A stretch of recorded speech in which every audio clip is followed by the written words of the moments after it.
What is up, guys? Welcome to a new vlog. Come down here to a shed in the middle of Bedford to meet Damon here to talk about a car that's a little bit different than the normal.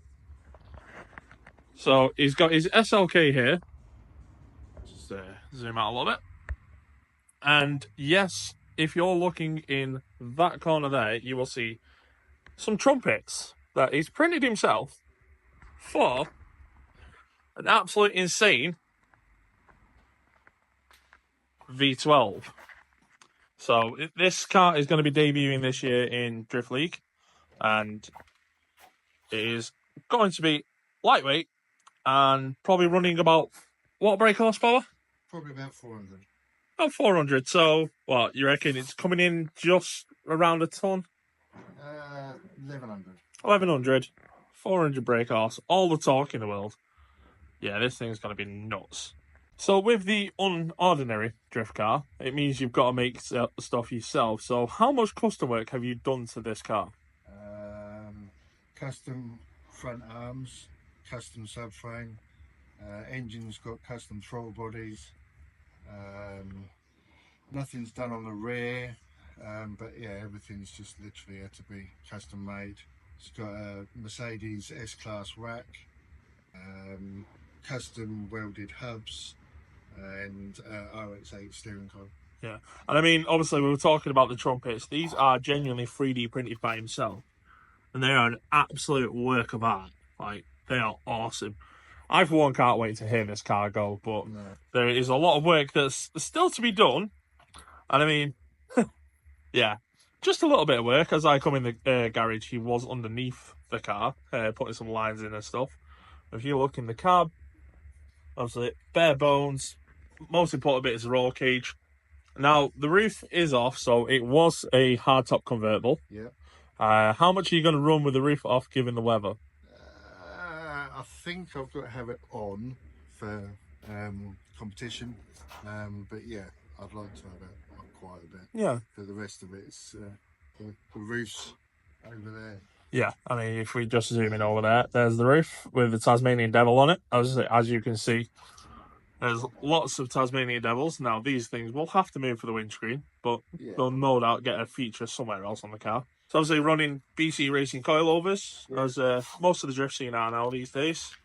Yeah, that's the only component that I've been able to buy solely for the SLK.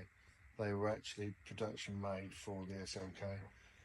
Everything else is literally custom off other vehicles. That's as close to that I can modify to get it to work. And I'm guessing the colours for the car are red, purple, and silver. Yes, very much. Just wanted to stand out a little bit, give that extra bit, as well as the V12 sound and the alternative car coming to track. And obviously, as we come round the back of the car as well, as you can imagine, to get all the lightweight, it's been chopped out and put in with nice thin bars. So, fuel cell, custom braided lines, another Tasmanian Devil, and obviously a little highlights of pink in there, and then obviously purple just underneath as well. You're going to be running 265s on the back of this? Depends how it goes when we go for testing, but probably 245s, I reckon. 245s. And you're running in class 1 or 2? Class 2, so you're going to be on a road tyre. Road tyre. Yeah. So obviously it's not having to spin up the super soft semi-slicks that everyone has these days, but it'll certainly be making a lot of smoke. But I'm going to sit down with Damon now, do an interview, and then we'll catch back and we'll talk a bit more about the car.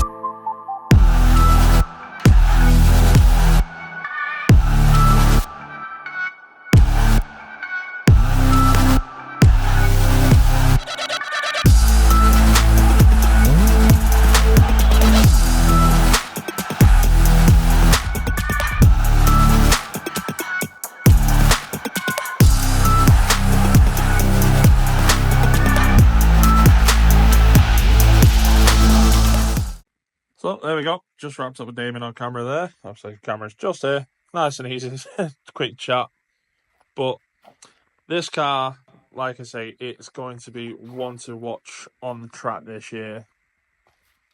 lots of different shiny bits. Very shiny car. A driver who's going to be absolutely flat to the mat. I mean, I can't wait to hear these things once this gets full throttle.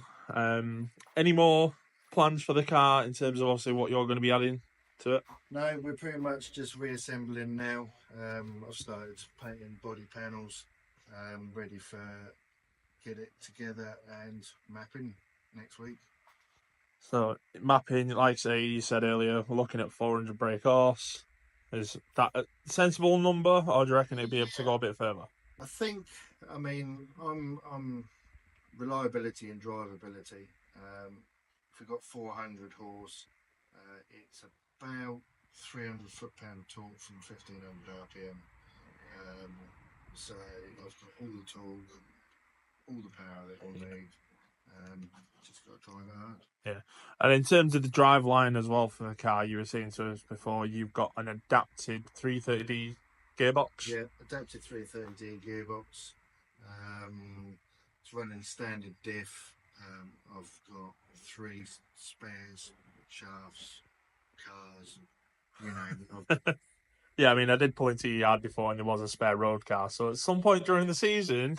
Yeah, there's a spare road car. I've got another 5 up the top and a spare caged. So, yeah. So, yeah, we might even plan to get the spare cage built for the end of the year, you know, get a guest drive. But that's wishing. But in terms of obviously inside the cab as well, are you just having the one bucket seat?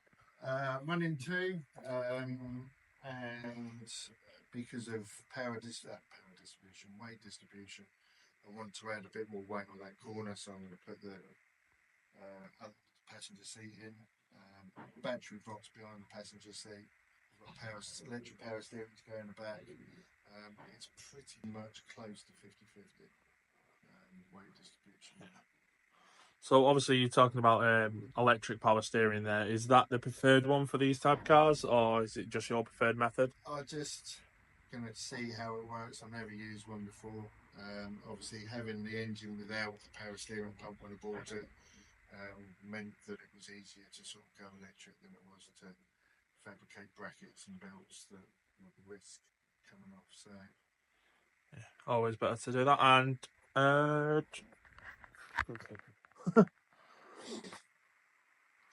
obviously you've got all the custom works here for gear shifter, hydro, yeah. and you've still got the original handbrake assembler. Yeah. Just for parking in the pits. Just for parking in the pits and loading on the trailer. Yeah, a lot of us rip them out, but you know, yeah. I can see the benefit of having them as well. The nice thing about this one is it's getting the little centre box put in, because my arm will just rest, and that actually goes full into the console. So it's right. a bit of luxury and a bit of practicality. Yeah. And obviously having a look here, the 3 pots for the brake servo. Was anything custom in the brake works? No, they're just Willwoods. Pedal box, and yeah, everything else is pretty much it should be. Steering columns moved over from the centre line, so I'm more in the centre of the car. Oh, okay. So the original rack would have been in line here. Yeah. And I've actually moved it over. Yeah, I mean, obviously, because of the roll cage, you pushed over anyway. Yeah. So, obviously, bring it over a little bit and bring the centre of gravity towards the centre of the car. That's the theory. Yeah. And then, like I say, these are the wheels of choice this year, or are you going for something different? Yeah, no, they're the ones that I've got. I've got a few sets of them. Actually, one matching wheels for once, rather than like the E30 was, which the mismatch of whatever was about. Yeah. Quite a nice wheel. I've got some practice wheels as well. Yeah. Obviously, I was looking at Damon's phone before, and obviously he's been out in road cars, safe to say, a couple of practice days. Yeah. But when was the last time you actually did competition drifting? 8 years ago. So obviously competition has changed massively since then. Yes. You know, judging, speed, tyres, even the builds of the car have changed massively since 8 years ago. And Yeah, I think this thing is certainly going to be up there with a lot of the cars. I've pushed hard for it, so I'm really hoping that it's competitive. Obviously, bringing something new to the table is always difficult because you don't know how it's going to be, you don't know how it's going to run, or what problems you've got. It's really nice to just go to the shelf, buy something, and bolt it on. But this was literally build it, make it, change it. Yeah. Obviously, we were talking before about obviously the trumpets. You were telling me you've got 4 parts off a 3-cylinder bike engine Yeah. for the trumpets. So a Triumph 955 ST is a 3-cylinder motorbike, running fuel injection, and each of these is one set. So I bought 5. I wanted one spare. And then made up the assembly there to operate on. And obviously, for the rail going down here, these bits are all 3D printed by Damon himself. But the insides, he was telling me, have come from the most odd of places. What did you say they've come from before? Yeah, so the bearings are the wheel bearings from roller skates, easily available, and the linkages are all RC car linkages, and then I've coupled that to the original electronic throttle body. Roller skate bits and RC car bits on a V12 Mercedes that's going to be sent very hard around the track. What? So whilst just chatting and sort of wrapping up for the day, Damien goes, "Oh, I'll tell you what, I'll put the car in the air and show you how much luck I have." Like, that's got to be what? 70? 65 degrees? On there. I mean... And that's an 18. Yeah, that's an 18. I'm going to average a guess at 225. 225, yeah. I'm good. Yeah, so that's a lot. I mean, you've got all the positive camber in the world on that, but there's no weight on that, so it'll definitely sit different when there's actually weight on it. Yeah. But yeah, that's...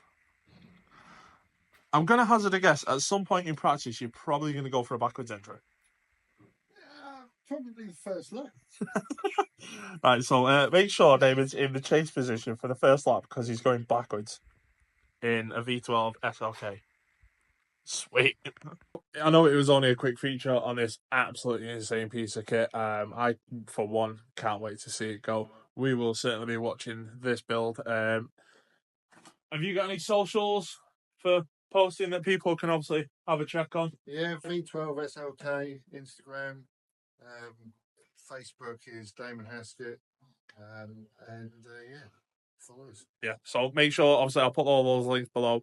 Make sure you follow that. This build is going to be nuts. It's not an S-body. It's not an it's not an S-body. It's not an E92. It's a little Mercedes with a big boy V12 in it.